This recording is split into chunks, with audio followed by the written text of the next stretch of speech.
years ago. To live life away from it all, to have some sheep, maybe a cow or two, with cats and dogs and goats and an occasional moon. With our love for God, we can't go wrong. Our love can only continue to grow strong. Doesn't matter the difficult roads, it's true, for we have each other and love will carry us through. We came from another time, a time when dreams were bold, another time when values took hold. You couldn't give up hope, for it was always there. Another time we fared to do.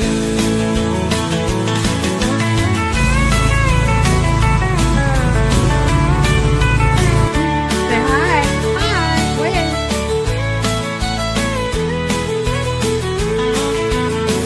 We came from another time, a time when dreams were bold, another time when values took hold.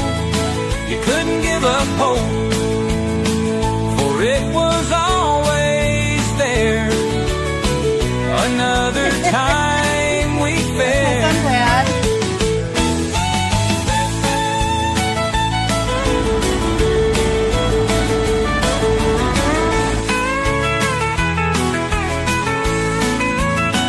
Came from another time, a time when dreams were bold, another time when values took hold. You couldn't give up hope, for it was always there. Another time we fared. Put the pod in the tent with me and the kids. And the feed.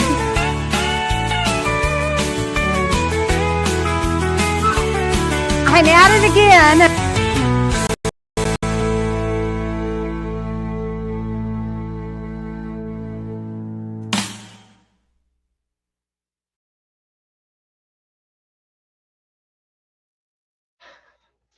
Welcome, welcome. Hello. How are you all in the chat tonight? We have special guests tonight. And we have Tara and Jason here tonight from WhiteRock Homestead. Welcome, Tara and Jason. We're excited to learn about your childhood. I mean, if Anyway, we have to take that far back, and that was a few days ago, so Right. hopefully we can remember. Yeah. that's my childhood, and I'm 60, almost 68. A few days back. See a lot of our definite normal names in the chat, but also some that we've never seen before. So thank you guys for tuning in tonight. Yes, thank you very much. And there are so many of you. I just want to say thank you. And I know everybody's anxious to get to hear the stories of Jason and Tara. So let's go ahead and get started. Yeah. Getting in the digs. You guys got to get stuff. You get the good stuff, right? So, and we talked a little bit before we came on the air. And so, you guys are going to learn a little bit about my childhood and about Jason's and just different things that you might not get on our normal channel. So those of you that are here, you're getting the beans. But so, you know, talking about our childhoods and stuff and some of the good memories that we have that may or may not have shaped and formed us into the people that we are today. I mean, you all have heard me talk about my mama a lot on our channel. And she was definitely no bagels tonight, Derek. But my mama was born in 1922. And she married my grandfather, who was in the Navy. in World War II. And I really resonate with that time frame, I think, because they pretty much raised me. And so I was always with Mama, cooking in the garden, doing all the things that was normal for them that wasn't necessarily normal for my age group or my generation, right? Mm-hmm.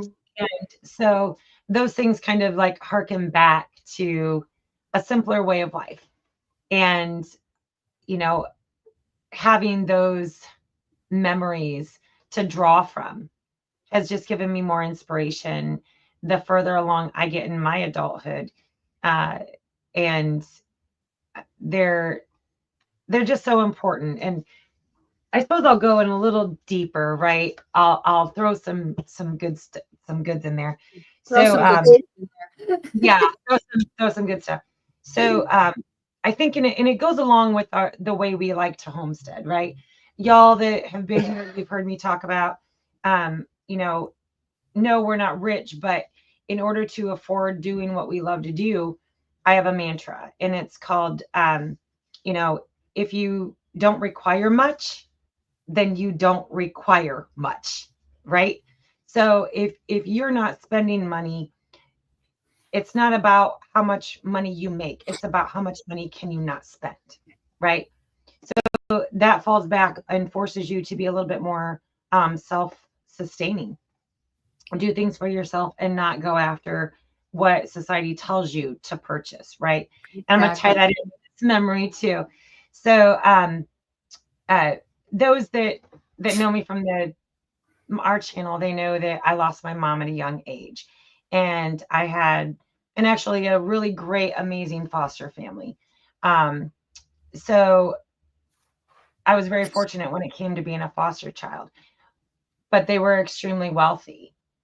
And to come from not really a much money in the background to being thrust into the world of money, I was able to realize really at a young age that money doesn't buy happiness, right? And it doesn't matter how much money you have. It doesn't matter the size of the home. It doesn't matter the size of the cars or how many cars or anything like that, because that money does not equate happiness. And I loved my foster family, but that was the one biggest takeaway that I took from my foster family, because it forced me to look back on those fond memories I had with my mama, to go back to a place that at 16, your brain thinks money, your brain thinks, you know, what the society is telling you that you have to have, right?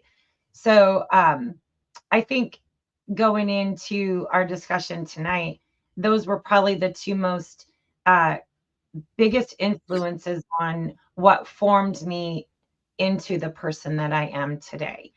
And that is hearkening back to those easier times where you had to do those things, and then learning at a young age that money does not buy happiness. For sure. And I think that what a wonderful thing to learn. I mean, realistically, what a wonderful thing to learn. I wish all kids could learn that. It's sad that you had to learn it in the manner that you learned it in, but what a blessing to have learned that. And I want to first, let me say two things. One is a issue of, I may go blank, you guys, because we're like in tornado watches and stuff. There's a line of storms going to move in sometime, maybe during the live. And secondly, I want to say that I think these lives are really important, because we look at people's videos and we think that we know these people. Yeah. You know? And you gather this information that your mind puts together, that your brain puts together, and tells you, you know, they're like this and this and this and this and this, you know. And a lot of it is also dictated by the trolls or people that have gotten angry because their comments weren't responded to in a way that they thought they should be responded, or they didn't get responded to. And yet I think the biggest thing that takeaway from these lives is that you can look at these channels and see just how loving and human people are. Exactly going to say the same thing. And I mean, and we're all brothers and sisters. And so you look at each other and you think, if you look beyond what you have created in your head and look at what is really there, then you are definitely going to be blessed more. And hopefully these lives give you a part of that. So yeah. Well, there's Juno to Acres. Yeah. Hi guys. Hi. Aerial Viking Venture. Hello, welcome. And Miss Rose here. I didn't hear any of these. So Kevin, hello. Whistle Stop, hello. And he's gonna have to do his little thing and catch some more comments, because I don't want y'all to think we don't see you. We do. I do. We see you and we love you, but we're just trying to let them tell their stories. Yeah. So I hope you guys enjoy it. I really do hope you enjoy it, because I enjoy it so much. Well, and I see Derek Fowler, saying, hey, you don't really know anyone from their channel. When you meet them in person and really talk with them, you learn a lot about them. And you do. And that was one thing, with our beginning journey coming into YouTube, we had to kind of talk with other people to even know and understand it, because we were just, we used YouTube as a tool. Well, I wouldn't even say we were subscribers, because we didn't even subscribe to channels back then, but we watched YouTube, we learned stuff from it and whatnot. Never thinking it in our mind, even though everyone told us that we should start a YouTube channel. And our way and version of us starting our channel was, we want something for our grandkids and great grandkids. Same here. And they're glorified home movies. That's basically what we're doing. Yeah. Yeah, And let's sit down and watch the film, or the slideshow, whatever. It's the same like thing. we used to sit in front of the 8mm with the big, screen or do a slideshow. Yeah. Yeah. And so it's one of those that we made the point, and it's been brought to our attention a lot when we do get to go meet, the subscribers or other channels for the first time. They're like, wait a minute, you guys are just like you are. Well, of course we're just like who we are, and like what we put out to everybody. Now, obviously there are things that we edit out, just for time's sake, really, right? Nobody wants to watch our 8 to 10 hour work day in that long. For the amount of time Jason and I just stand there looking at a project. Yeah. I know, you're sitting there thinking, standing and thinking. You got to look at it from every angle, and sometimes for multiple so hours. That all gets cut out. But yeah, so I think that for us, that is the biggest key, because even before YouTube, that's how we judged who were going to be our friends or who we associated with and stuff like that, was, are they a real person? And are they good? And right. And, life in general just boils down, be a good person, right? Follow whatever, you can follow whatever you want to follow and believe, but as long as at the end of the day, it ends up that, hey, you're a good person. That's all that we ask of ourselves and of anybody that, we associate with. Yeah. It keeps us in check, because, we'd set a few ground rules when we started the channel, that we both felt were extremely important. So we talk a lot. If you haven't figured that out from our channel, Jason is my best friend. I want to believe that I'm his best friend, but the amount of discussion, we are both really good communicators. So the amount of discussion that we have on any one topic is probably more than what it needs to be, but we love it. But we had set some ground rules before we even started the channel, that if we ever were scripted, to the point of, it's scripted. Like if you're being satire, that's different. If you're making a joke or you're, purposely doing something. But if we were ever fake, if we were ever scripted, if we don't do second takes very rarely, unless like oops, the camera was on time lapse when it was supposed Yeah. to be on regular. Like, oh, we got to do another closeout, or things like that. But like, that was really important to both of us, that we are, if our legacy is our channel, and our legacy is what our great grandkids are going to see, or our grandkids are going to see, why would we want them to see something that we're not? Exactly. So, yeah. So the minute we felt fake, scripted, or we weren't having fun, then we were done with the channel. Yeah. Yeah. Exactly. That's awesome. So let's go back into what was school like for you? Let's just go with that. Tell us about your school when you were young. With me? Mm-hmm. So I went to preschool in one town, and then my parents divorced when I was young. So then I moved to what I consider my hometown, and I started kindergarten there. I had a normal education. I loved school, and I loved the socialization of it. I didn't have the best home life. And so, like, I remember in third grade hiding in the closets in the classroom on the last day of school because I didn't want to go home.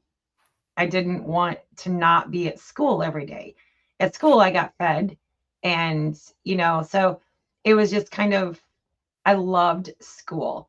I wasn't a great student, but if we were in today's world, I probably would have been diagnosed with something, ADHD or ADD or something, and put on. I was always that student that had their desk over on the far side of the classroom. I had mine there times. Yep. And I wouldn't shut up. And, I got made fun of because my mama made me my clothes. And I would wear the same dress multiple days in a row because I didn't have any other clothes. And so, I struggled with those things. But I remember in fourth grade, I had an amazing teacher. Her name was Mrs. Tustison. And what other teachers had labeled me as a troubled kid, and would automatically kind of assume that role in my teaching, she saw something different in me. And she said, this kid's not trouble. This kid is actually extremely smart. And it was that one teacher that actually had me tested for the gifted program. Oh, wow. And yeah. And so through that testing, I was then put into a gifted and talented program where I was challenged. It turns out I wasn't being challenged enough. But I was also dealing with a lot of home life too. So I can't say that it was a successful integration with the program because I didn't have that behind me, pushing me. Yeah, you didn't have that support. Holding me accountable, or, things like that. So then, honestly, I know this is going to sound really goofy. My saving grace, one was my mama and papa, because they always kept me in gymnastics. I was a gymnast because they saw I needed that. I had all this energy and I had to get out. I had to get it out. And so they always kept me and paid for me to go to gymnastics.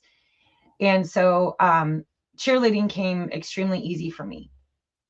Cheerleading honestly saved my life. I truly believe that.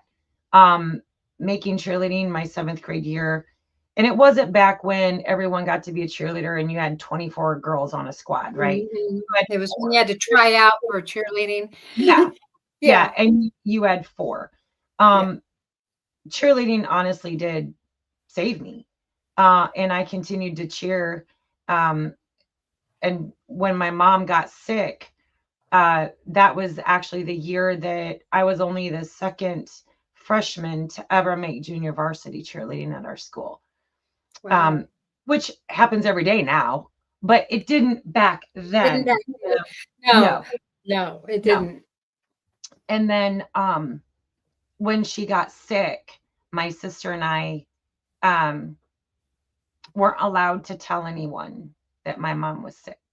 Oh, wow. Because then my dad would find out and my dad would stop child support, and you know how parents divorce, yeah. So my Wow. sister and I was 14 at the time, my sister was 16. We actually lived on our own, by ourselves. We'd cash my dad's child support checks and pay the bills. I babysat. My sister worked at a gas station and a restaurant, and we went to school, because no one needed to know, no one could know, right? Yeah. And so that lasted about a month, and it got out that we were living alone. So, you go through the whole thing. Yeah, just a whole bunch of stuff. So I ended up having to change schools, and I had to turn in my pom-poms and go to a school that was like 4 times larger. And it wasn't until I tried out for cheerleading there that following spring, and I was one of the first sophomores. I was the first sophomore at that school. There were 3 of us sophomores actually that made varsity our sophomore years. Wow. And so there again, cheerleading gave me my focus and gave me my life back. So how impressive. Let's see how many out there in the chat were cheerleaders. I was. I've seen a few. Yeah. I was. You were? No. Sorry. I know it sounds goofy and I don't have sounds that stupid, coordination. and cheerleaders sometimes get a bad rap. You They know what I do. mean? They do. And it wasn't like that.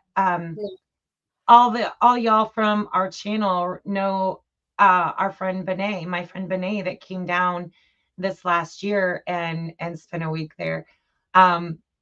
We were friends because of cheerleading, and we were on the same squad.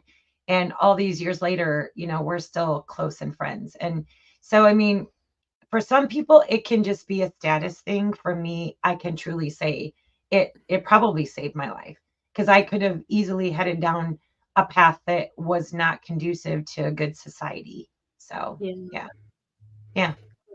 That's Yeah. a wonderful story. Yeah. Yeah. And I ended up graduating, and at the new school, I acclimated really well. But during those times I was at that new school, my mother did pass away. And then I went into foster with my foster family. And it was just a crazy amount of stress and time. And it was crazy. But, I remember being 16 and driving around in my 1981 Ford Granada. And I talked to myself and I said, Tara, you've got 2 options. 2 options. You can either continue down the path that you're on, which I'd started drinking. I was hanging, accountability wise, who did I have? No one really, right? I could either continue down the path that I'm on, or I could pull up my big girl panties and pull out my stubbornness, and I could prove them all wrong, because I had every reason known to man to go down the wrong path. I really did. Everyone expected it. It was a girl from a stringy-haired, greasy-haired kid from the wrong side of the tracks that had a bum life that could have easily had been excused. It would have been expected of me. And I just really didn't want that for my life. So in my 81 Granada, I had a long chat with myself. And I decided I was going to pull up my big girl panties, and I was going to do something. I was going to make something of my life. So you weren't going to be a statistic. Right. Yep. It didn't mean I did everything right by any means, but it led me to making good decisions, because that internal dialogue I started to develop within myself served me well for the rest of my life. Even when I didn't make good decisions, I could reflect back and connect the dots and own that ownership of making those bad decisions. So yeah. Wow. Yeah. For sure, Derek. When did you first start working? When did I start working? I secured my very first job at Ponderosa a week before I turned 14. And that was after I was in there every day begging for the interview. Even though he legally couldn't hire me till I was 14 and I could get my school job release. And so he actually agreed to see me and do the interview. And so at 14, I had secured a week before I turned 14, I had secured my first job as a waitress at Ponderosa. And I started the week I turned 14. That's yeah, I think I was 14 when I started my first job as well. I did work before then doing babysitting, cutting grass, typical stuff. But yeah. And I always worked, sometimes 2 and 3 jobs, even into adulthood. So and you're one of those women that you can work circles around a lot of grown men. She does it to me every day. Yeah. It didn't mean that it was like, there were times I lived with my best friend and her parents, my friend Tanya. I lived in my car for a while with my cats, Maui and Kahlua. You just have to decide to survive by whatever means. So yeah, I was homeless. I don't really talk about that much in our main channel, but like you said, maybe this is a chance on the lives for people to know. And that was when I had my Cavalier. It was a brown, I don't even remember what year it was. Might have been like a 86 Cavalier or something, because the Granada didn't last. But I loved my Granada. If I ever find a cherry red Granada, I will buy it. But, yeah. Oh, so Karen so let me ask you, or Eric, or was it Eric or Karen? What?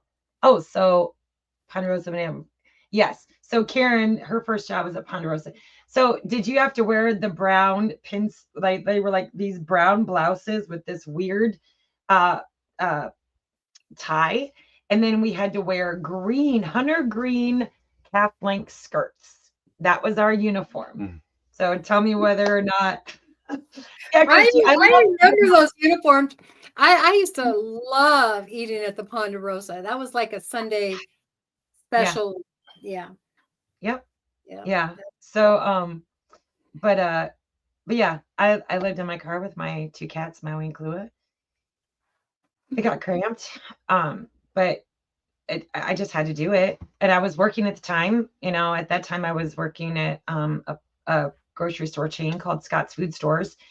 And I had just come back from being in Atlanta, going to college in Atlanta. And she said with a cowboy hat, but brown skirt. A cowboy hat? Really? We had visors. There were the same hunter green visors, or the same hunter green as the skirts. And you could wear your hair back in a ponytail and put it, and then you wore the visor. So yeah, we'd walk around, and it had to be like brown or black loafer shoes and nylons. We had to wear nylons. I mean, who wears nylons anymore? I know nobody wears nylons anymore, huh? Yeah. Yep, so, and that's pretty much, those are probably the biggest things that shaped my life. Wow. Well, thank you for sharing that. Yeah. I mean, and I just as I said earlier, I really do hope that this helps you to see what people are really about. So we're not so judgmental and not so harsh. And I'm not saying when you look at Tara and Jason, I'm saying when you look at all the channels, whoever you're watching, and whoever is happens to be recommended to you, and you like, oh my gosh, this is, just keep that in mind. People are people, and they've all gone through things that's made them who they are today. So we're going to move on. There's a lot of them out there, like obviously, we've got a lot of our friends are YouTubers. And there's some that get beat up more than others, within the comments and stuff like that. And it's, you learn to get, like, for me, I've got thick enough skin. Well, right. But that's what I'm saying is, like, I can handle that. I ignore most of, if there's anything negative that comes out, You know, and I'll just brush it off because I'm like, hey, I'm sorry. Like, if they're that miserable, they have to make that comment, that I Yeah. feel bad for them and their life being so miserable, you know. But then, like, my wife and even some of our other friends, even if they have a thick skin for a little while, it still kind of eats at them. And it's almost like people look at us, well, you know, you're on YouTube, you're putting your whole life out there. You're right. I am being very vulnerable, or, you know, we are. Hi, Josie. Putting everything that we do, you know, good, bad, ugly, and different, out on YouTube, you know. But we also do edit it. It takes the time to go in and edit. Yeah. And you know, it's that reminder that we are human, you know. And if somebody is watching and has those negative comments, you know, that's my instant thought every single time is, how horrible is their life situation right now, that their only escape is to attack somebody that they don't even know. You know, and it falls back to that, you know, just be a good person. Yeah. That, you know. Exactly. How hard is it to love people? I mean, you can be mad at how, you know, a behavior, but realistically, are they any different than you? No. I mean, they're really not. They may do things differently. They may talk differently, but they're really no different, you know. Well, and that's the thing that I learned really early on in the Marine Corps, because like the positions that I was put in when I was in there is I had to deal with a lot of senior Marines. Yeah. You know, higher ups. It wasn't one of those where I got to be surrounded by my peers and people of equal rank and responsibility. No, I had to do jobs of higher responsibility, but then that meant I worked and I had daily conversations. And you know, you still get nervous, right? Like, you know, you're a junior enlisted, you know, whether it's Marine or, you know, even at a job, right? You're brand new, you're the guy that's just checking in, and now you've got somebody, you know, that's been there for, you know, 10 years. You're gonna have this nervousness about you. And I don't remember at what point, or if there was somebody specific about it, but the most recent occurrence that I remembered in the Marine Corps that really stuck in my brain was, we were doing what they called a dog and pony, basically a like show and tell of this equipment that we had. You're right, Karen. And I had one of my young Marines. He knew everything about this vehicle, this equipment. I said, hey, I need you to go out and just give them a demonstration, tell them about it. Well, then these colonels and lieutenant colonels and generals had come back and they're like, good job. And I'm like, good job on what? I didn't do anything. I've been sitting here the whole time. They're like, no, I'm training that Marine. And I said, well, honestly, he trained himself, you know, like, I appreciate that he's here, you know, but he's like, yeah, but he just talked to us like normal. Like, we're high rank and everyone gets nervous and they just feed us, you know, the lines that they think they want us to hear. And he was straight blunt forward, and he was with everybody. And I mean, that was a factor that I appreciated about the guy. And he's like, just remember, it doesn't matter what they do, what their position is. We all put our pants on one leg at a time. There is no difference between you, me, or anybody around there. And we all got to pee. Wait, I did see your message. I'm sorry about the loss of your uncle. Yes. You know, we lift him up in prayer as well as for you. And we thank him for his service, for sure. So we talked about my childhood, babe. How many fires did you start when you were a child? All of them. Tell your story. Your turn. Yeah. Oh, yeah. So, evidently I was a firebug as a young child. I had to throw that in there. I was too. That's so weird. I had to get him talking. You know, I look back at my childhood and especially the early years, and what an amazing time. You know, there was times in my life that I'm like, man, my childhood sucked. It mainly, I guess, when you're looking at middle school years, going into high school, where you don't know where you fit in. And I was definitely one of those kids that I had friends in every group of people. You know, like, you've always got these little cliques all over the place. And I had friends in every single one of them. Like, because I was like, I don't fit in just one. You can't just put me in a bubble. I'm not in one little spot. Like, I'm gonna. And, you know, so there was those years then that it was kind of like, well, where do I fit? What am I supposed to do here? You know, and then you question, like, well, why don't I have the direction, or why don't I have this that other kid, parents are getting them. And then I realized that I didn't want any of that stuff. I was fine being able to hang out with everybody that was there. And I look back, and because my brother and I are super close. we are really, really close. Because we've spent our entire lives together. He's only like 14 months younger than I am. And so we did everything together, from riding bikes, that was back in the day, right? You weren't allowed in the house if the sun Yep. was up. You were. You go outside. I don't want to see you till the street lights are on, and then you better be home, but don't think about coming in this house in the meantime. Us Gen Xers. That's so abusive. And so, but then I think back and I'm like, oh my gosh, do you know how much fun and adventures that, my brother and I, and, we would go on rides, we would get on our bikes when they got us bikes, and, we would ride for hours. Yeah. And we would end up a town or two over, and we would come back and we're not thinking about, hey, that wasn't a big deal to us. We just were out riding around. We weren't even tired. We got back, and then we're talking about, and all of a sudden you've got the adults in the room looking at us going, you did what?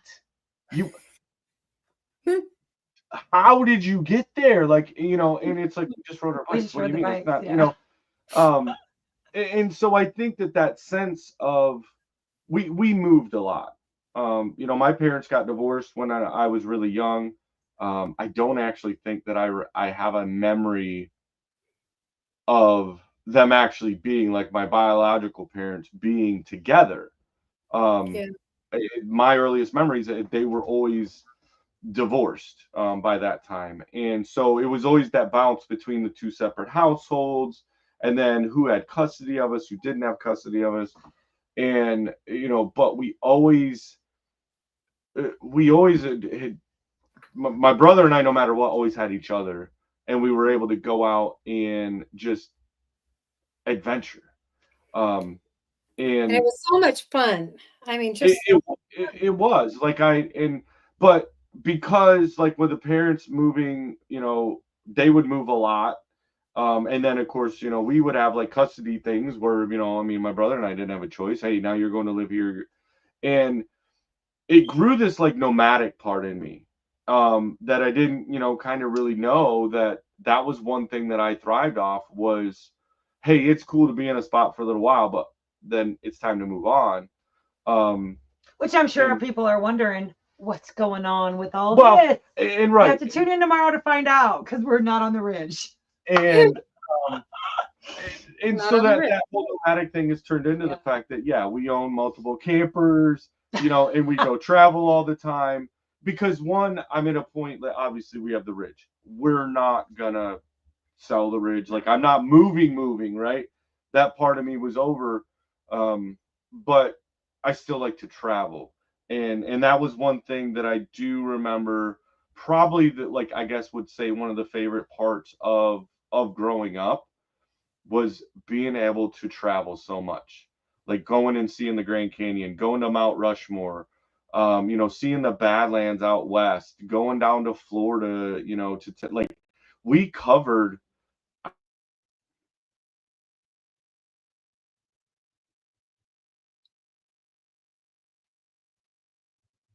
I don't know if we lost the signal. Can you guys still hear me? Okay, we're back now.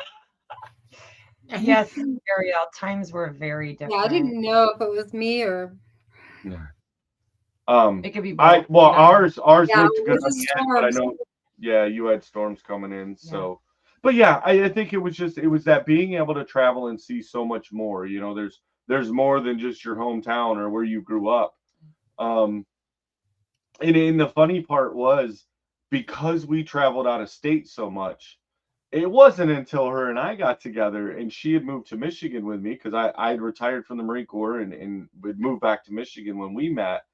There was places around Michigan I didn't even know existed, and they were a half hour to an hour from my house. Yeah. Because unless we traveled out of state, I stayed within my, like, county.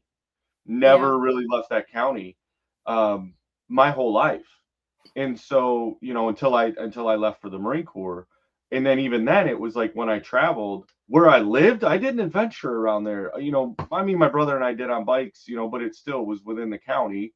Um, and then we started finding things, and I'm like, where was this my whole life? It was like it was an hour over here if you I would mean, have we just. still, and I think that's one of the hardest things that we struggle with is because we were actually set to travel before we bought land.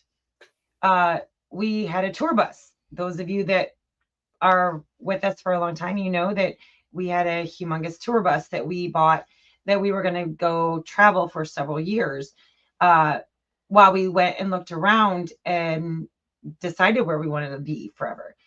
But then everything started to change. Diesel went over $4 a gallon. 2020 happened, if you get my drift. And so we were like, we had this pressing feeling. I think Jonesy's still trying to travel in a kangaroo pouch.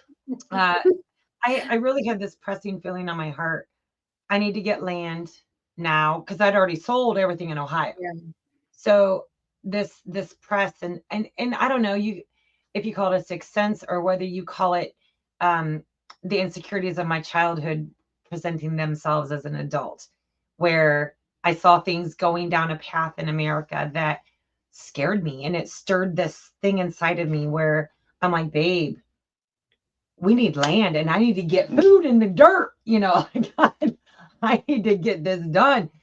And so we knew that we could not sustain ourselves in a big tour bus at, what did it get? 7 or 8 gallons per mile? Well, yeah, that one was probably expensive, huh? Yeah. And so we decided to flip that and do the ridge.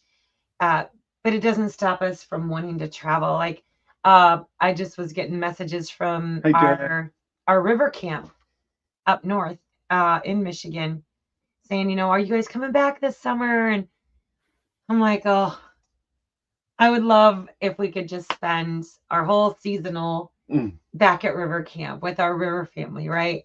Yeah. But that doesn't present well for YouTube, for one, and for the ridge, because that's growing season. So we've made our bed and we need to lie in it. And as much as we want to continue to travel, it has to be in little spurts. Yeah. How many acres do you have there? 17. 0.2. Yeah. 0.2. Yeah, and that was the thing that when we were looking at land, we gave ourselves a set criteria of, okay, what are we looking for? Because the whole idea was to be self-sustaining. And yes, you can do it on less than 17 acres. But my thought was, hey, part of the self-sustaining is firewood. And spending some time, being raised in my later teenage years on a family farm, we went through a lot of firewood to keep the house warm in the wintertime. Yeah. And the thing was, we had exhausted pretty much all the major means on the farm itself of firewood.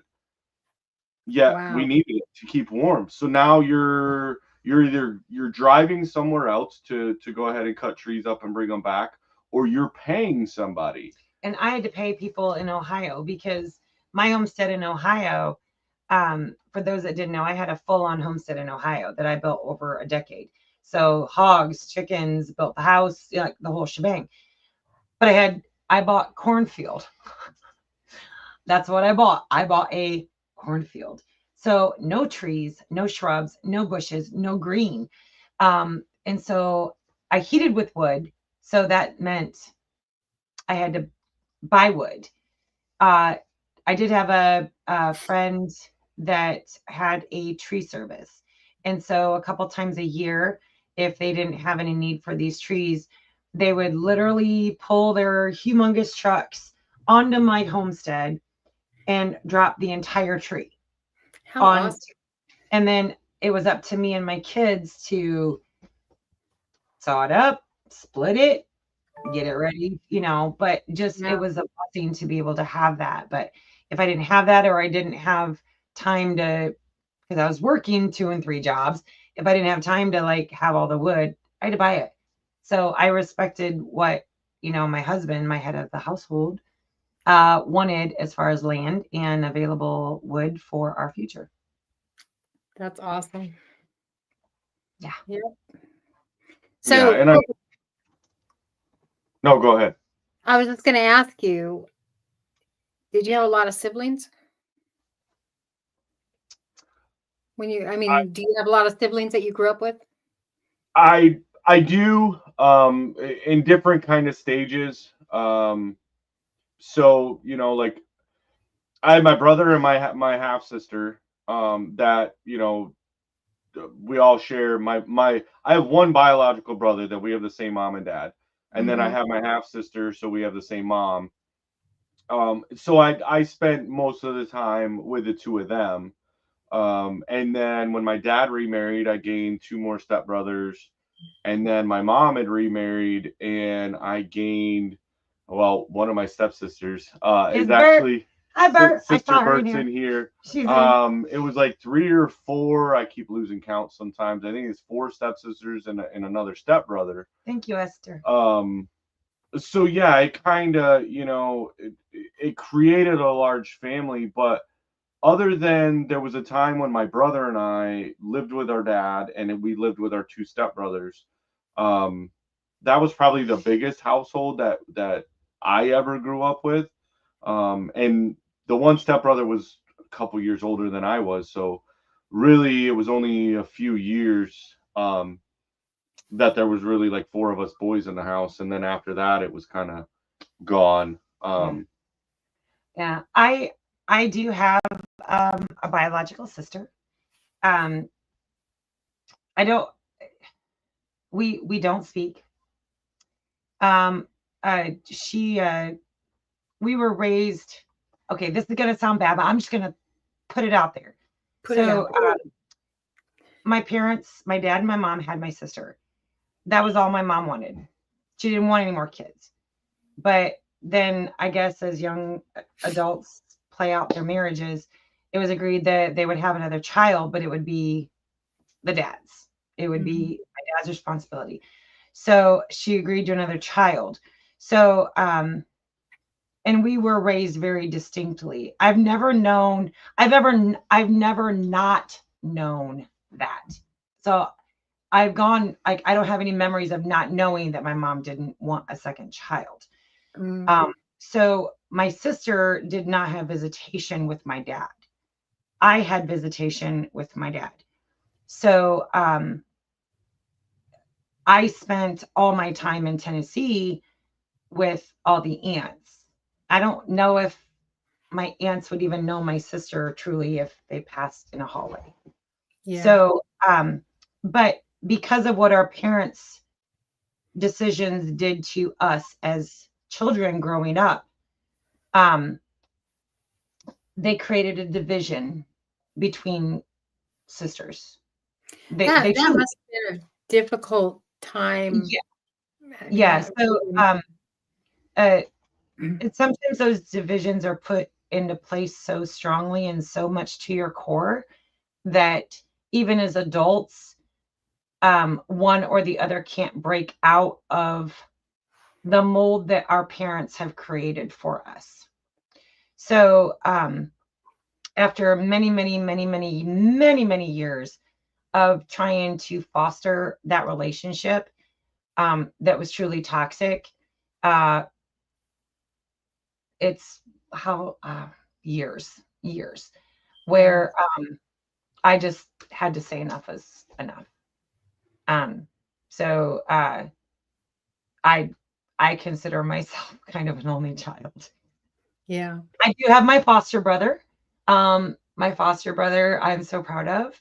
I still do keep in touch with my foster family. But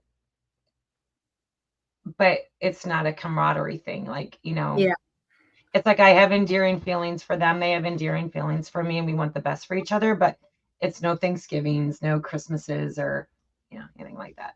So, yeah. Flint, he gets 8 gallons per mile in their driving camper. Yeah, that's pretty much how they work. Yeah, and that's how it was with the tour bus. And so we sold the tour bus and bought a backhoe. Well, tractor. No. Oh, we did get We the did. backhoe attachment with that one. Yeah. So That's a good choice. Mhm. That's a good choice. It was much more useful. So Kevin, that was so my grandmother was in Maryville. At the time, my one aunt was in Sevierville. She's now in Maryville. My dad is outside of Knoxville. And then I have an aunt in Nyota who is very much more like my mama. Even when we swung through there, I was like, "Hi, Mama, I'm home." So, oh shoot, yeah. We have Anyway. a timeshare over there in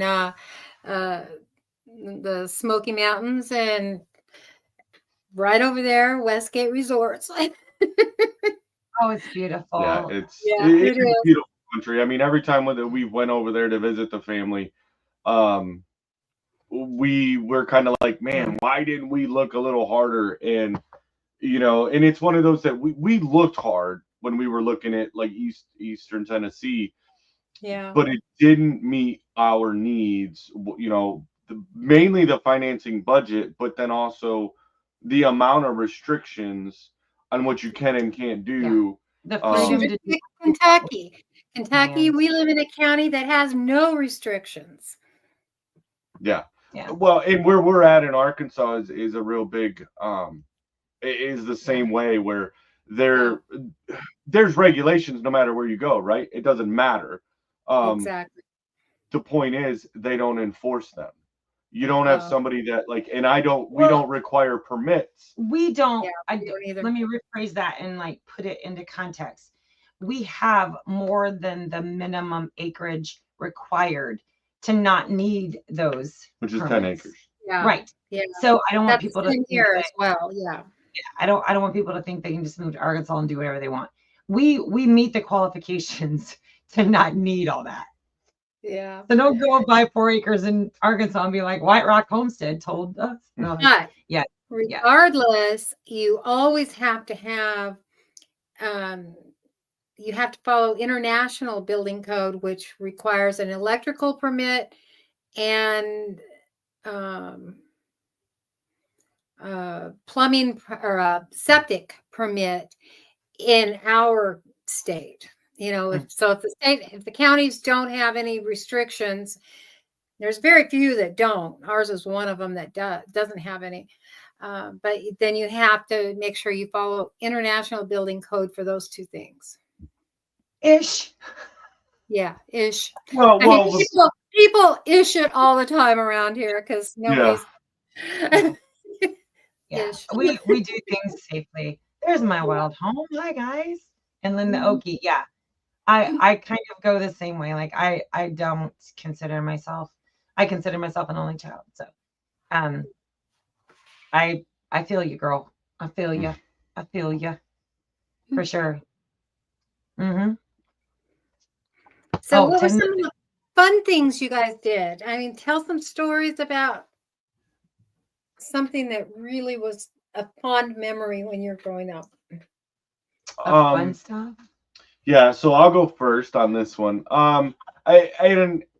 The more I think about it, the more fun it was, and it was the most simple. It didn't really cost any money thing to do as a kid. Was part of our traveling. I mean, yes, okay, that part costs money, right? But for me as a kid, it didn't cost me anything. But we had went out west. We went through the Black Hills. We were going up to see Mount Rushmore and all that. And we've got an RV because we met up with my one uncle, my great uncle, that had like 6 kids himself. So we all packed in his Winnebago, and we headed out. We were going out to visit, and we stopped at a couple different spots in the Badlands, and you could climb up the hills, up the little mountains and stuff like that. And they weren't you walk up them. It's not like you were climbing. You just walk up them, and you would get to the top, but there was this like really fine rock texture that was on it, and you could, as long as you had some pretty smooth shoes, you could just like surf down this whole hillside. And I mean, we spent hours.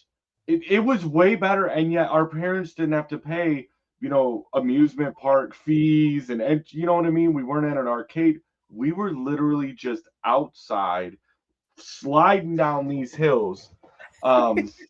And he's talked about that multiple times. It is. It definitely is a true run and fun memory that is fond to him.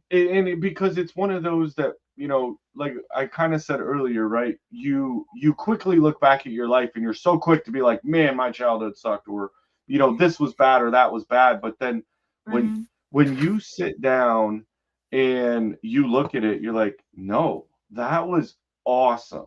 Like, and it's a very fond memory because it's so pure, so innocent, and it didn't cost anything. Yeah.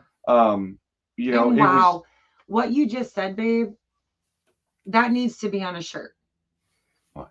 I don't know if I'm gonna have to play it back and repeat it again, but what you just said should be on a shirt, because honestly, that is what is in my heart too. What was it that you said? I don't know. It just comes from my mouth. I'm gonna have to play it back because I'm gonna have to print that stuff on my. You're gonna have to print it out on a shirt. Yeah, I love you, Bert. I love you, Bert. Yeah, you get all the beans on this type of thing. As far as my best childhood memories, I think some of my best times were probably when I got out of foster care and I got to actually be with my dad. And I had horses, and Daddy would come and wake me up in the morning, butt crack of dawn, and he'd already have the horses saddled. Well, not always, but sometimes. And we would just take off on the horses all day long. Like, I think. Thanks, Jan. Jan's got you. Jeez, that's like evoking something in me. Wow. Those days on the horses with my dad, I think were probably some of my most memorable, because it was just he and I, and we were able to. Not sure where she went. She might have lost internet. She might have lost internet, but that was such a good special time. And I know some of our people that are in the chats, if you remember back to our picture night when we did a throwback Thursday type thing, I showed pictures of my dad and I on our horses. And it wasn't so much that we were like on horses, it was the fact that it was just he and I, and there was basic to it. Like, literally, we'd pack our saddlebags with snacks and be gone all day long. And just at a slow pace going through the wood, or going through the roads and the woods and whatever. And sometimes we'd trot, and sometimes it was just that simplicity of it. It didn't cost a thing. I mean, today's world of horses, it's expensive to have horses, so yeah, right. For sure. But and I think we're gonna give her some time, guys. See if she can pop back up. We don't want to just completely yank her live from her and be able to let her get back up on what's going on. We've been looking for some comments, but yeah, and it's those simple things. I think that's and we carried that on into adulthood. Yes. Is being able to just do simple stuff that doesn't cost you a fortune, or any money at all. It's literally just being around people, your family, or if it's friends, or however it is, like just having that presence with them. Not even doing anything significant, and it'll take those little things. I hope she's doing okay, because they're in the line of tornadoes, so well, and I'm sure it's just power. Yeah, but the thing is, like, we got to keep going, because we're co-streaming, but we didn't originate the live, so we have no ability to stop the live. We have no control over that, so we're gonna Jan's sending you. So Jan said she was gonna go ahead and find that quote and send it to you. Oh, so thank you, Jan. Wade, Wade. I mean, we did get some sun today, and I know everyone's talking about it. I was editing. Well, it's the right, but you look really red in the camera too. It's because we're in the squatch and don't have the normal lighting, so it is making us look. She's in Kentucky, Lynn. Really, really red, but Yeah. it's I mean it's a little, but not. Yeah, and I know today's video is way different than our normal creative format. Tune in tomorrow. We'll tell you all about it, but we'll tell you all about this because clearly we're not on the ridge. But Yeah, Judy, I know. I just did that too and went, oh, it lit up. Like it is a little sun, but it's one of those, and we've kind of talked about it before. Is our skin tones is we may burn and turn a little red early on, and we I know it's bad, right? You all are about to beat me up about skin cancer, and I've heard it my whole life. But we'll go out and I'll purposely just get it as red as I can on the first couple days that the sun is out, because then after that, I won't burn again. yeah, I get really, really dark too. For a natural blonde, I do tan really well. But Yeah. I mean, it was super fun being in here tonight, guys. Yeah, what did you guys think? I mean, we've seen her do these videos and interviews with some other channels, and it is awesome. I think that her cause, make sure y'all are going over and giving her some love over there with some of these videos, because the whole point and purpose, right, is sharing the human side, right? Sometimes. But wow, I feel vulnerable. Like, yeah. I shared a lot tonight. Like those that were in here tonight really got some personal things. Don't use it against me. But yeah. Oh. So yeah. Thank you, Bert. It was our phones are blowing up, but I've not gotten a message from her. So I know, she may have gotten you keep talking. I'm gonna locked off. But yeah, it was super fun. We agreed to so she lost power. Yeah, I just checked email, guys. She lost power. She lost power. So let's so I want to talk a little bit, and I know we'll talk a little bit more tomorrow night on our live on our WhiteRock Homestead. So I've had a really stressful day because there's been so much stuff going on. I want you guys to think about all of our friends that are in the path of wildfires. Anne Marie has lost significant amounts to the wildfires. I am a nervous Nelly because there are fires all around the ridge, and we're clearly not there. So there's all of that. We've got some extremely close friends of ours that got some extremely bad news on that we're trying to process. So yeah, I think everyone, I don't know, is it just me, or did the whole full moon and thingy that went on galactically like really screw everyone up for a week or so? Because I'm really feeling it today, y'all. But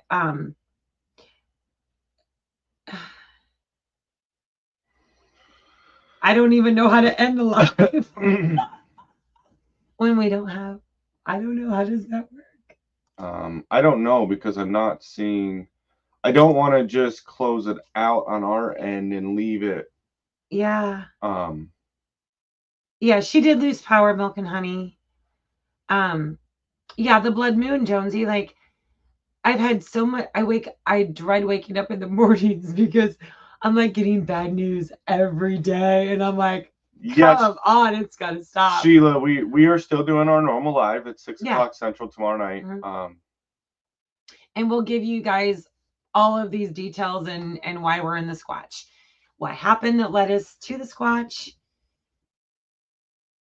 why we're not on the ridge. You just gotta stop. You yeah. All right. So yeah, I don't know what to do. I don't know either. I guess we just keep going and talking to all these wonderful people. Right. Yeah. So all right, well, I guess we throw it out and then you guys just start giving us questions. Yeah, give us questions. I mean, you guys get unfiltered connection to us right now. So we threw our lives out there this afternoon on everything private. So ask any questions, I guess, because I'm hoping that maybe she gets her power back, because we can't end the live. Yeah, because we're only up. Deb Willis, where are you and why? Don't you love it when best friends think they can have the dibs before everyone else? I wonder if she's got access to be able to go through a phone, but because it's StreamYard, I don't know. This got me baffled, yo. Yeah, because we have no controls over StreamYard right now. I know, right, James? I need to find the duct tape, or she's gonna done spill all the beans to everybody. There are lots of beans too. Oh, clearly, yeah. Haha, Kevin says, spill it. Yeah. I didn't spill those kind of beans. What? I can't say it. Weird. But yeah. Yeah, Central Art. Yes, Ace. So back home, there are wildflowers. Yes, I've got wildflowers going in the greenhouse. Wildfires. And honestly, like they're circling the ridge. Yeah. And I'm like, I'm looking at the updates from There's our Mike and Terry. They probably and sorry we missed your live, guys, but we were over here with Linda doing our interview of another and time. then she but lost power. She lost power, so we're on a rogue wild live right because now. we have no control over the live. Yeah. We have no access to StreamYard. We're co-streaming, but we have no controls over StreamYard. But yeah, it's a little nerve-wracking because Jake and Jenna are still on the ridge, and all these fires are popping up everywhere around our town and around us. And so yeah, and I've messaged Anne Marie because we've been keeping in touch because clearly with the tornadoes that came through last week, but she's had some losses. I'm not gonna spill her beans as she's processing all of her loss. But it's crazy. You get through the tornadoes and then you get hit back to back with wildfires. So there's a lot of people, a lot of YouTubers that are losing things right now. And the farm stand, it's toast again. Well, not okay. So you exaggerate a little bit and get a little eccentric over this thing. All it did was fall over. And I need to put some stakes in it. First night, you guys were like, "Oh, it's gone." No. You lie like a rug. I don't. We came in and said it fell over and the roof came apart a little bit from the front, like the roof detached from the main part of the stand. Jake and I stood it up, set the roof back on it. I went out the next day and screwed it back on. You interpreted it as the thing blew apart into a million shreds and it's a pile of toothpicks. That's because that's what I thought you meant. That's what you heard, but that's not what we said. But then I leave for Dollar General, and I come back a half hour later, and it's ooh, on a different. Gone. Okay, do you like sweet or savory cornbread? I'm not a fan of cornbread. We've had this discussion on lives before. Well, right, but I am, and I probably lean probably more towards a sweeter cornbread. Yeah, Kevin. I think I would have to agree, but it has to be right out of the oven. Right out of the oven. Are we gonna cover the raised bed? Hopefully not, because hopefully when we get back, it will be not an issue. But yes, we could cover it and we could make them for sure. Okay, so power just came back on. Yeah. All right, so maybe Linda's going to be able to come on because, what I'm afraid of is if she doesn't get on and log and be able to end the live, it's just going to keep going. It's just going to carry on with the black screen. But if we're still up, it's still showing live and yeah. So Mary Jane, why don't I like cornbread? Easy there, killer. I don't know. I think it's the texture. I'll eat it with a lot of butter right out of the oven, but if it's even an hour old, no. So Joe's saying prop coverings on plant beds to protect plants from touching the cover. Yeah. As far as I know, you guys just log out and close the live, I think. Yeah. Those of you that are smarter with StreamYard than us. Watch duty for the Hey! Yeah, I like sweet cornbread or jalapeno cornbread, but I can't stand cornbread stuffing. Ah, Yeah, you know, and then I'm not actually a huge fan of the cornbread stuffing either. There's just some things that you you just lie like a rogue, Jonesy said. right, quit T-shirt. breaking things. Luckily it was empty. She's trying to come back up, guys. I don't think you can see me. I'm here. We can't. We can't, but at least you're here, and maybe now you can actually not have a rogue Yeah. live stream We didn't going out want to on the leave. YouTube. We didn't know what to do. I know. I thank you so much. I sent you a big long email because I was like, oh my gosh. But I thank everybody for coming in. I thank you. And I'm going to have you guys back on so you can finish telling your stories, okay? Absolutely. Oh, goodness. I love grits too. Yeah, I mean, we shared That a would be lot so tonight. awesome if I can have you back on again. And listen, Sure. everybody, if you're not subscribed to them, go over to their channel and make sure you're subscribed. Hit the like button and the notification bell. And please do the same to mine as well. We love you guys. We appreciate you guys. And I'm so grateful for you. So grateful for you to We just kept sit there going and be because we're so like, patient. I mean, you know, not our first time going live. Maybe the first time that we've had a rogue live where the host, you know, kind of fell off. But we Fell can off. talk Hey, and we- chat. we carried it through. You know, It's we all good. precursored to everybody that you were having Yeah. storms. So hopefully your power will come back on and stay on, and you won't have this issue for the entire night. Yeah, Annabore, we can't see her either. So, Well, oh, Joe it Jacobson. made he's it got the interesting, last didn't one. it? Yeah, it made it interesting. And Tara, I'm going to be talking to you some more about, this building thing because, I love building. I build all the time, so that's I what do I too. do. For sure. For sure. So, yeah. Anyway, Well, and I thank you so appreciate you guys. You're wonderful. And I'm going to go ahead and close this out. And there is a little outro, so enjoy. All right. No joke. I just got a beer.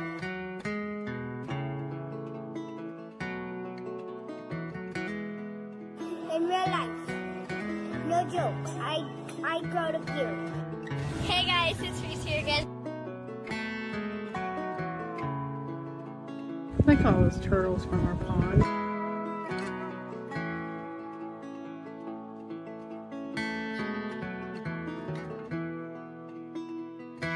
I wasn't going to cry.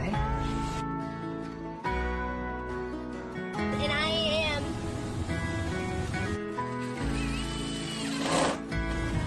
toy hunting. And welcome to my channel.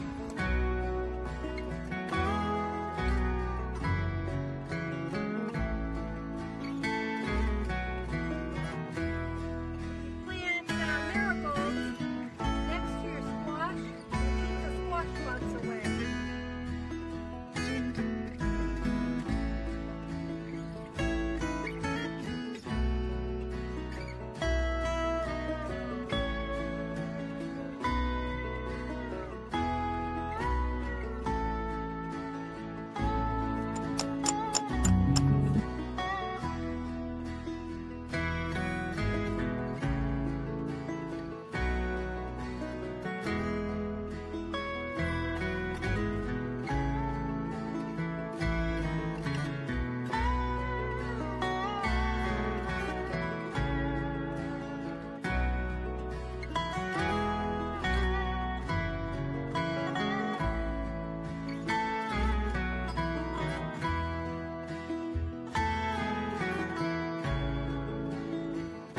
Here at the Ozarks YouTube Scrap